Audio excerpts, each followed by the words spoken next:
Magandang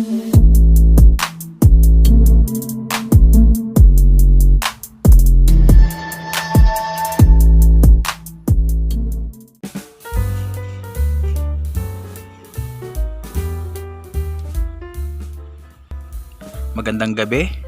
Ngayon ipapakita ko lang sa inyo yung nabili natin na bagong Vespa air compressor.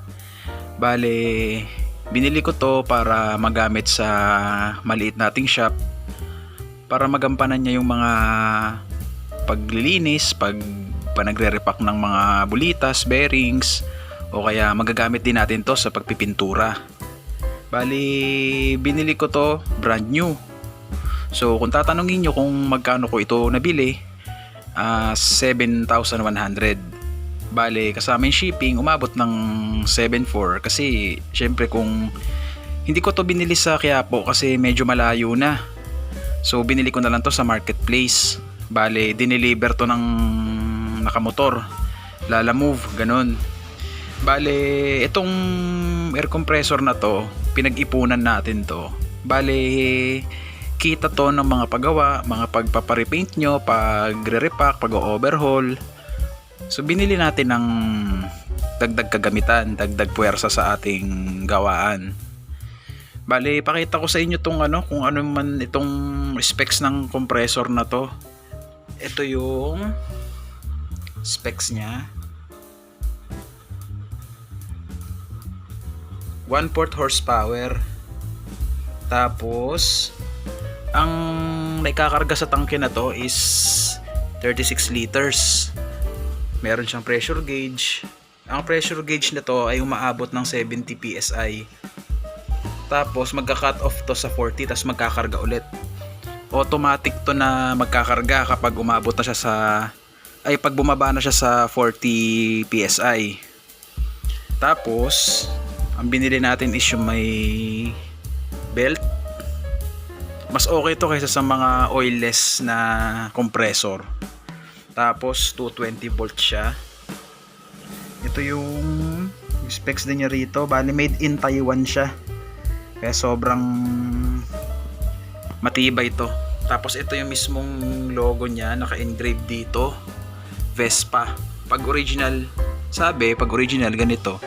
So di naman natin alam, pero syempre at least makakagamit tayo ng compressor para mas madali yung trabaho natin. Ito yung on and off niya. Ito, pag nakaganyan, naka-off yan. Tapos ito yung bulb. May karga to kaya pakita ko lang. Yan, bubuga na yan dito. Bale, itong air duster natin pinahiram lang ng kaibigan natin. So bibili pa ako nung hose niya tsaka yung mga kagamitan na iba na kulang.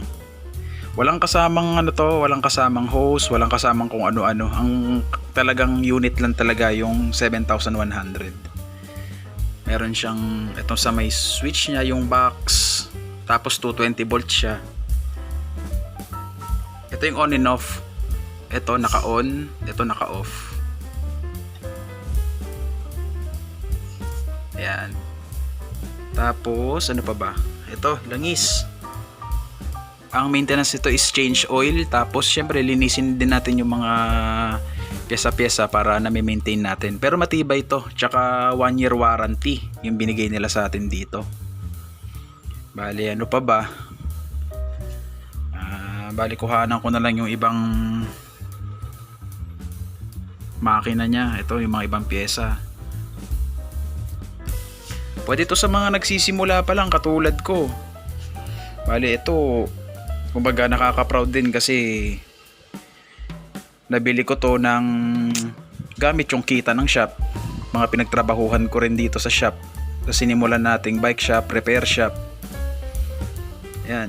Diba? Parang talaga nakaka-proud kasi katas nung katas ng trabaho natin Sana marami pa ring magtuloy-tuloy yung blessing, makabili tayo ng kung ano-ano man nakagamitan, dagdag puwersa sa gawaan natin. Bale, ito yung pinaka-latest na gamit natin. Yan.